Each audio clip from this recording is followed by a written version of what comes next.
Hello दोस्तों, स्वागत है आपका हमारी एक और नई वीडियो में। आज हम the extra academy survival guide मनवा का न्यू एपिसोड देखने वाले हैं, जिसमें हमने इसके चैप्टर 3 और 4 को कवर किया है। दोस्तों, आगे बढ़ने से पहले आपसे एक रिक्वेस्ट है कि चैनल को सब्सक्राइब करके बेल आइकन को जरूर दबा दें। तो चलिए शुरू करते हैं। आज सिल्वेनिया अकेडमी का पहला दिन था।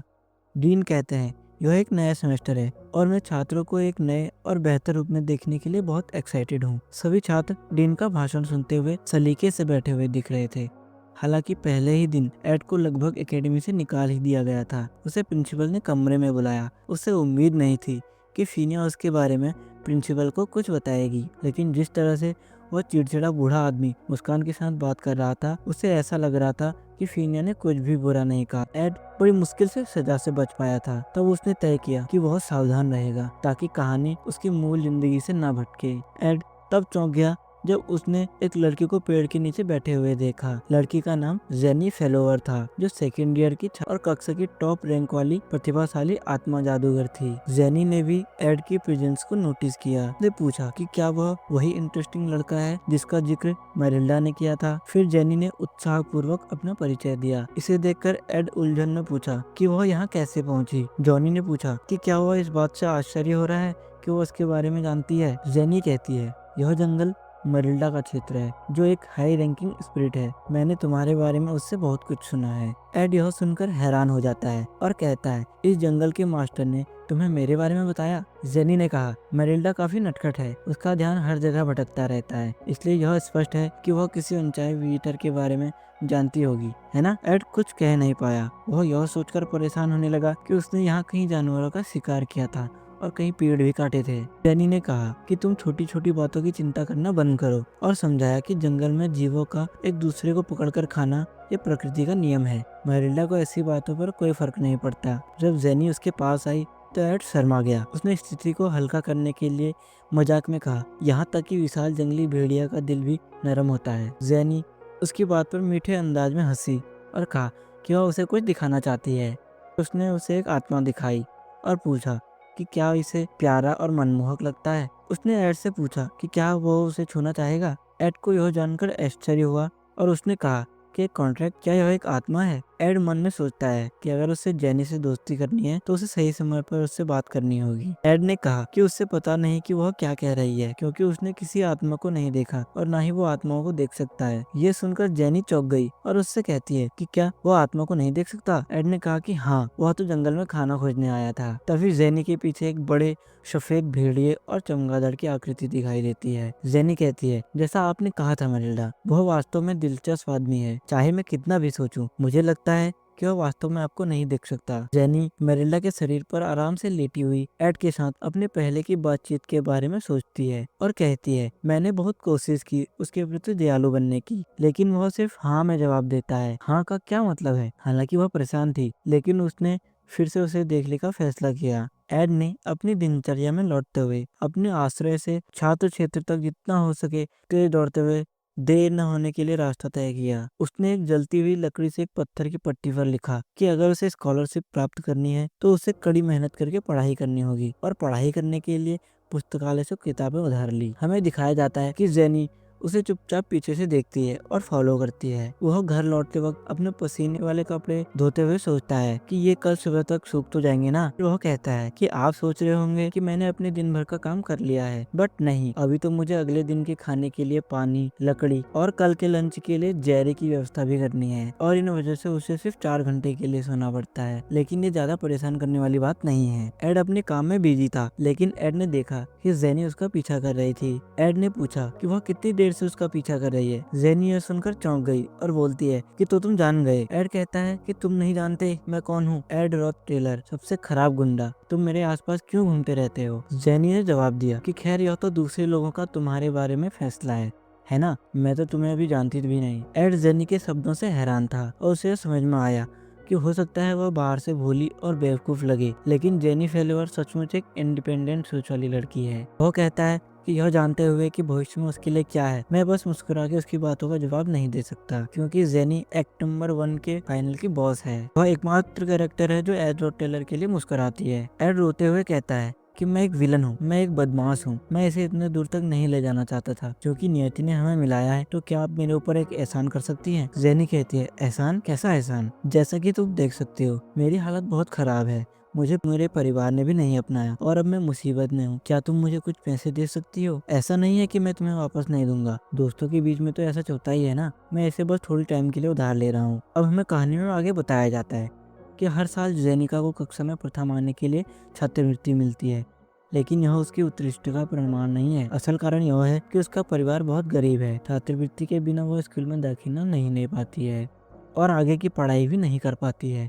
उसकी कमजोरी है पैसा। जेनी ने खेद व्यक्त करते हुए कहा, सॉरी, वो हेल्प नहीं कर सकती, और चली गई। एड उदास होकर सोचता है कि मुझे इसके बारे में अच्छा महसूस नहीं हो रहा है, लेकिन मैं अब और महत्वपूर्ण पात्रों में उलझन में नहीं पड़ना चाहता। अब मैं सावधान रहने की जरूरत है ताकि कहानी अपनी मूल कहानी से न भटके। एड अचानक सामने किसी को देखकर चौंक जाता है और आश्चर्य से कहता है, व्हाट द हेल। वह जिस व्यक्ति को देख रहा है वह इम्पोर्टेंस के मामले में जेनिका से भी अधिक इम्पोर्टेंट कैरेक्टर है। उसके क्लासमेट्स और यहाँ तक कि उसके प्रोफेसर भी उसकी प्रशंसा करते हैं। वह एक जीनियस व्यक्ति है और द फील्ड शॉर्ट्समैन ऑफ सिल्वेनिया कहानी का मोस्ट पावरफुल कैरेक्टर है। लूसी मैरिल, यह यहाँ क्यों सो रही है? वह इस माउंटेन वैली में आखिर क्या कर रही है? लूसी कहती है, तुम बहुत शोर कर रहे हो, मुझे नींद नहीं आ रही है।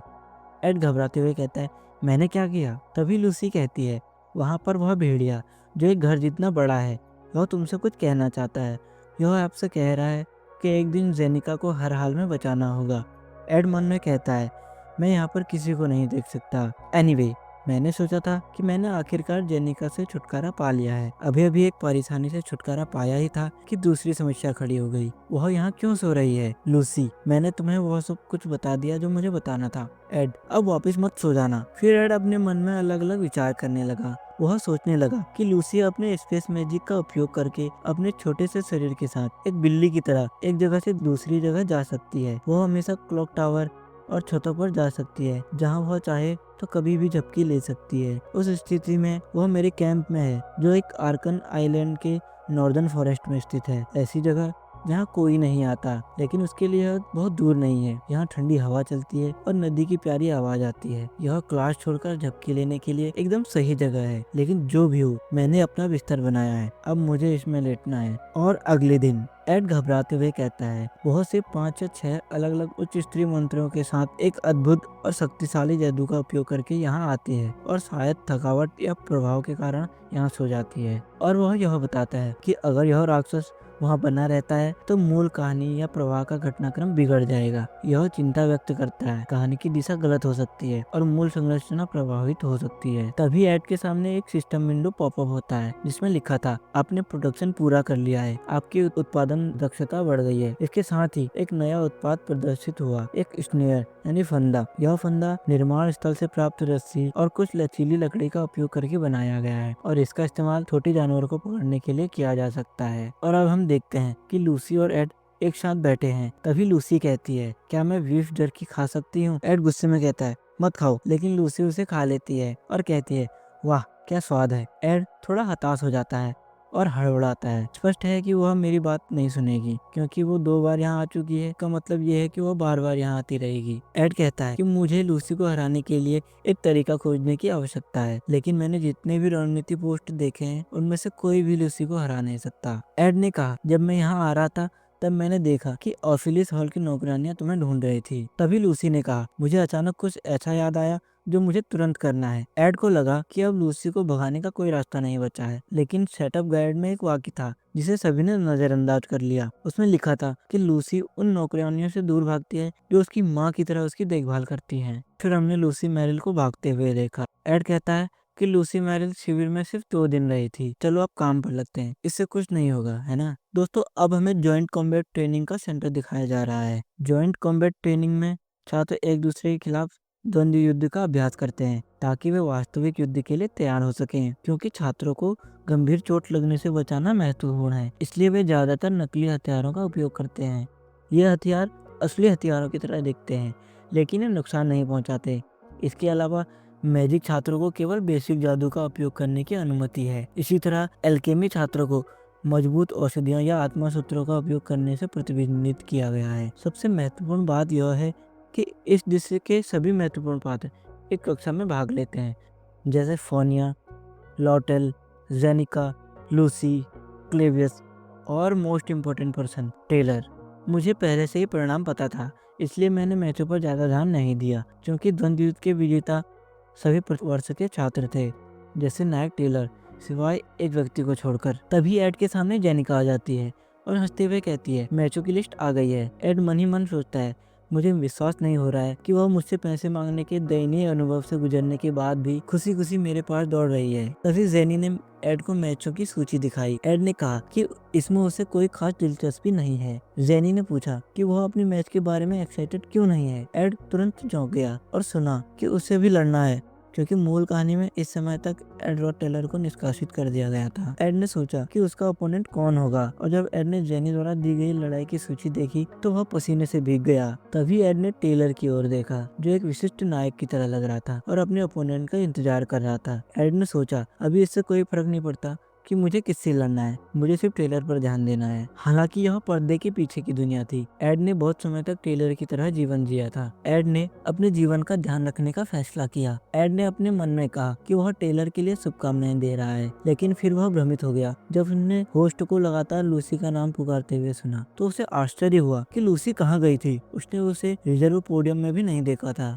पता चला कि लूसी लगातार जमाई लेते हुए अखाड़े में चली गई थी। इस बार का द्वंद्व युद्ध प्रथम वर्ष के टॉप क्लास के बीच था। लूसी मॉरेल बनाम टेलर इस दुनिया के नायक का जन्म एक तलवारबाज के रूप में हुआ था, लेकिन अपने जीवन में उसने कभी भी तलवार नहीं उठाई थी। लेकिन अपनी ही पहली तलवार की वार से उसने लूसी के तेज बिजली के जादू को काट दिया। वह मंत्र जिससे वह निशाना साधना चाहती थी सफलतापूर्वक ब्लॉक हो गया। इससे हैरान होकर लूसी ने उस पर mid level magic lighting strikes से हमला किया। टेलर को तब लूसी के मैजिक स्पेल से हार का सामना करना पड़ा, लेकिन लूसी को मिड लेवल मैजिक का उपयोग करने के लिए डिस्क्वालीफाई कर दिया गया, जिससे टेलर को लूसी मैरल को हराने वाला पहला व्यक्ति बनने का सम्मान मिला। यह एक लीजेंडरी सीन था। एड इस दृश्य को देखते हुए बहुत उत्साहित हो रहा था और अंत में लूसी और टेलर के बीच द्वंद्व युद्ध शुरू हुआ। जब द्वंद्व युद्ध शुरू हुआ तो टेलर ने सबसे पहले हमला किया। लूसी आसानी से अपने जादू का उपयोग करके इस हमले का प्रतिरोध कर सकती थी, लेकिन लूसी के हमले का प्रभाव बहुत अधिक था, जिसने टेलर को गंभीर रूप से घायल हो गया। दर्शक तुरंत हैरान रह गए।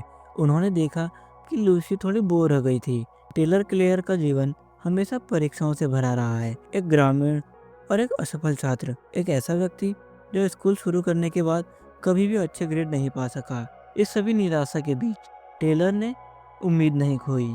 उठा, हाथ में एक तलवार लिए हुए। फिर टेलर तेजी से लूसी की ओर दौड़ा। लूसी टेलर की गति देखकर हैरान रह गई।